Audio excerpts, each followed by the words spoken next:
Wow na wow mga ka-JB, shallow well pump, gumana na. Maraming salamat sa tiwala, sir. Salamat. Oo. Kami. Salamat sa tiwala at nakarating ang JB Balance TV sa Ambalgan, Santo Niño, South Cotabato. Okay mga ka-drillers, mga ka-JB, magandang umaga. Nandito na naman tayo muli sa Kumoda dahil tinawagan tayo ni boss. Mayroon daw magpapa-install ng shallow well pump, kaya pumunta tayo para ilista ang mga kailangan. So, tumawag si Sir Boss Kumoda sa atin na mayroon tayong customer magpapa-install ng pressure tank. So, ito, nagbili siya ng 42 gallons. Itong fill tank. Ito yung maganda. Pagagandang makina to mga ka-JB. Yan si Sir, ang may-ari, mga ka-drillers. At ito na nga mga ka-JB, nandito na tayo sa area ni Sir. Ayan yung makalumang puso ni Sir, kinakalawang na. Pagkatapos namin kunin yung puso mga ka-JB, ayun, putol ang tubo dahil kinakalawang na. Kaya ang ginawa namin, nagdugtong na lang kami ng GI nipple na 1-in-1 quart. At ito namang tangke na binili ng ating customer mga ka-JB, yung outlet ng tubig at output ay puro 3/4. Kaya nakadepende po yan sa tangke mga ka-JB. Mayroong mga tangke na iuno yung output at saka input, at mayroon din namang 1-in-1 quart. Nakadepende po yan sa tangke mga ka-JB ang fittings.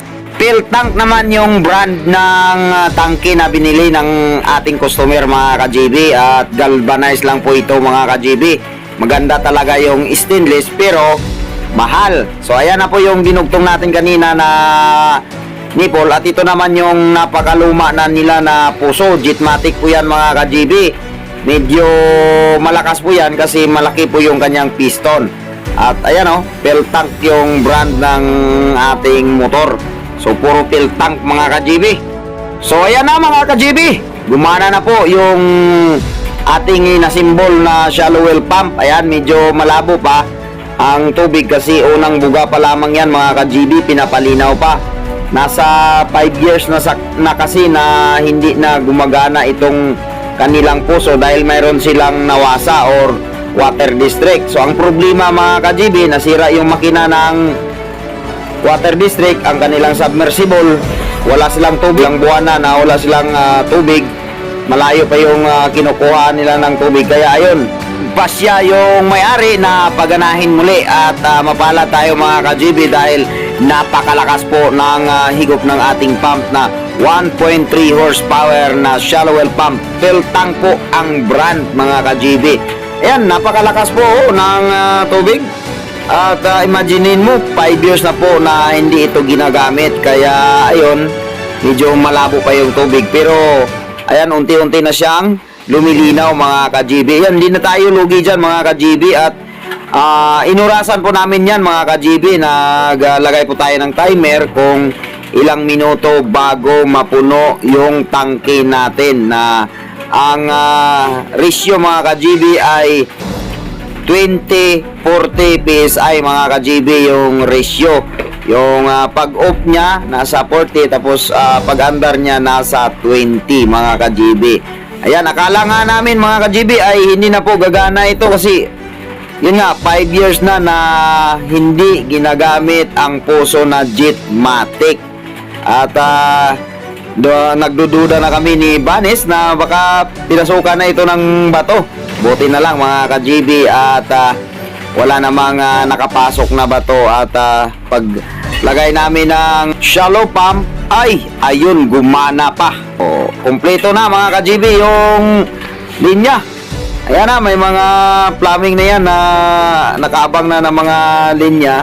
So papaganahin na natin yan mga ka-JB at papaandar rin na natin kung ilang minuto bago mapuno ang ating tangke. So ina-adjust pa yan mga ka-JB ha. Tinitingnan ang tamang timplada, kumbaga, ng hangin para mailagay ang tama na pag-off at saka pag-andar ng ating pressure tank mga ka-JB. At ayan mga ka-JB, nasa 30 PSI na ang pressure ng ating tangke. Tingnan natin kung saan papalo yung kanyang pressure gauge. So, ayan. So, ina-adjust na yan ni Vanes mga ka-GB.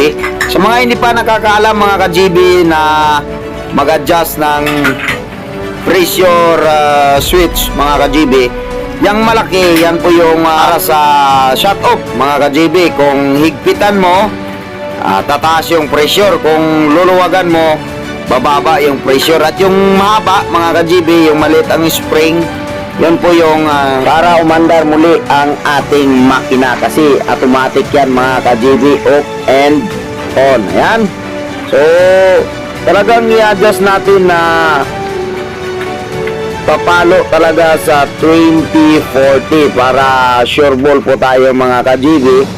Susundin natin yung standard na nakalagay sa tangke para ayos, kasi yan yung naging study ng mga engineer at mga dalubhasa sa ganyang mga gawain mga ka-GB. Kaya huwag po tayo basta-basta na mag-adjust lang ng mag-adjust na hindi natin alam na papalakasan natin ng hangin para malakas yung kanyang buga ng tubig. Hindi po ganun mga ka-GB. Dapat sundin natin kung ano yung standard na talagang subok na mga ka-GB.